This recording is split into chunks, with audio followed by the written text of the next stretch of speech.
Primera carta a los Corintios, capítulo 14, en la versión Nueva Traducción Viviente. Que el amor sea su meta más alta, pero también deberían desear las capacidades especiales que da el Espíritu, sobre todo la capacidad de profetizar. Pues si alguien tiene la capacidad de hablar en lenguas, le hablará solamente a Dios, dado que la gente no podrá entenderle. Hablará por el poder del Espíritu, pero todo será un misterio. En cambio, el que profetiza fortalece a otros, los anima y los consuela. La persona que habla en lenguas se fortalece a sí misma, pero el que dice una palabra de profecía fortalece a toda la iglesia. Yo desearía que todos pudieran hablar en lenguas, pero más aún me gustaría que todos pudieran profetizar, pues la profecía es superior que hablar en lenguas, a menos que alguien interprete lo que se dice para que toda la iglesia se fortalezca. Amados hermanos, si yo fuera a visitarlos y les hablara en un idioma desconocido, ¿de qué les serviría a ustedes? En cambio, si les llevo una revelación o un conocimiento especial o una profecía o una enseñanza, eso sí les sería de ayuda. Aún los instrumentos inanimados como la flauta y el arpa tienen que emitir sonidos nítidos, o nadie reconocerá la melodía. Si el toque de trompeta no es entendible, ¿cómo sabrán los soldados que se les llama a la batalla? Lo mismo ocurre con ustedes. Si hablan a la gente con palabras que no entienden, ¿cómo podrían saber lo que ustedes dicen? Sería igual que hablarle al viento. Hay muchos idiomas diferentes en el mundo y cada uno tiene significado. Pero si no entiendo un idioma, soy un extranjero para el que lo habla. Y el que lo habla es un extranjero para mí. Lo mismo ocurre con ustedes. Ya que están tan deseosos de tener las capacidades especiales que da el Espíritu, procuren las que fortalecerán a toda la iglesia.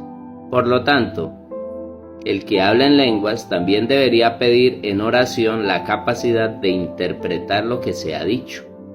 Pues si oro en lenguas, mi espíritu ora, pero yo no entiendo lo que digo. ¿Qué debo hacer entonces? ¿Oraré en el Espíritu y también oraré con palabras que entiendo? ¿Cantaré en el Espíritu y también cantaré con palabras que entiendo?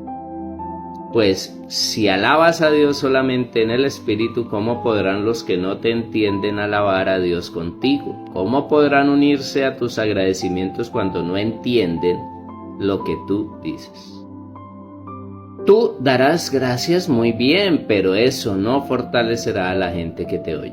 Yo le agradezco a Dios que hablo en lenguas más que cualquiera de ustedes, pero en una reunión de la iglesia para ayudar a otros, preferiría hablar 5 palabras comprensibles que 10,000 palabras en un idioma desconocido. Amados hermanos, no sean infantiles en su comprensión de estas cosas, sean inocentes como bebés en cuanto a la maldad, pero maduros en la comprensión de asuntos como estos.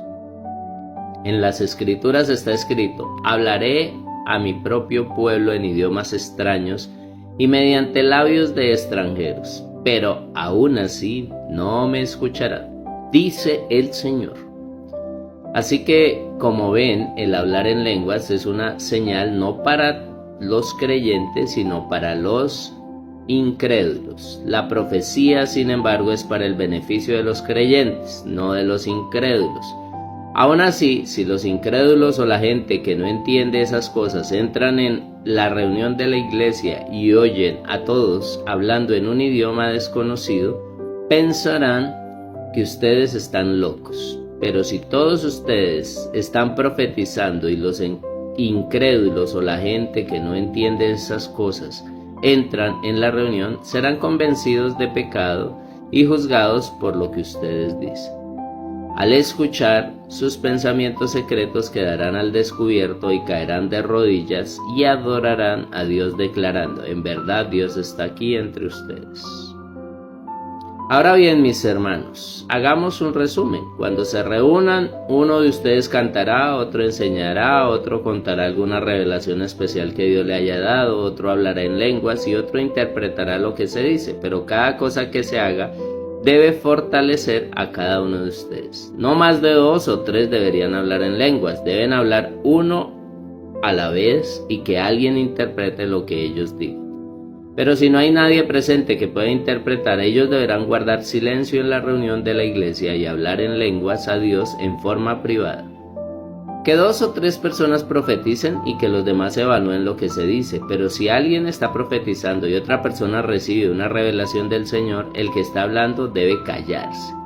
De esa manera todos los que profeticen tendrán su turno para hablar, uno después de otro, para que todos aprendan y sean alentados.